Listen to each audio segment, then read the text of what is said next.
Superstar વિક્રમ ઠાકોર અંબાજી ખાતે માંબાના દર્શને પધાર્યા. ગુજરાતી ફિલ્મોના સુપરસ્ટાર વિક્રમ ઠાકોરે નવા વર્ષ નિમિત્તે માંબાના દર્શન કરી આશીર્વાદ મેળવ્યા અને તમામ ચાહકોને નવા વર્ષની હાર્દિક શુભેચ્છાઓ પાઠવી. વર્ષ 2027ની ચૂંટણી લડવા અંગે પૂછાયેલા પ્રશ્ન પર વિક્રમ ઠાકોરે સૂચક સ્મિત આપીને યુ ટર્ન લીધો. માતાજીની ઈચ્છા સર્વોપરી. ચૂંટણી લડવા બાબતે તેમણે મૌન તોડતા જણાવ્યું કે માતાજીની જેવી ઈચ્છા હશે તે પ્રમાણે જ આગળ વધીશું. અભિનેતાની આ મુલાકાતને પગલે મંદિર પરિસરમાં તેમના ચાહકોના ટોળા ઉમટી પડ્યા હતા અને રાજકીય અટકળો તેજ બની ગઈ છે. બસ પહેલાં તો દરેક મારા ચાહકો અને અંબાજીના ભાવિ ભક્તોને જય માતાજી અને નવા વર્ષની ખૂબ ખૂબ શુભેચ્છાઓ.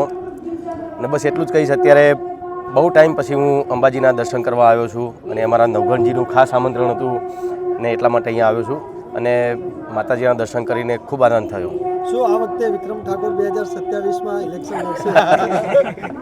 તમારા બધાનું આજ કેમ હોય છે? દર વખત ગમે ત્યારે તમે બધા મીડિયાવાળા મળતા હોય તો આ જ વસ્તુ કહો કે 27માં તમે શું કરવાના, શું નહીં કરવાના. એ તો જો માતાજીની ઈચ્છા હશે એ પ્રમાણે થશે. ભાઈ મારાથી હું કશું નહીં કહી શકું.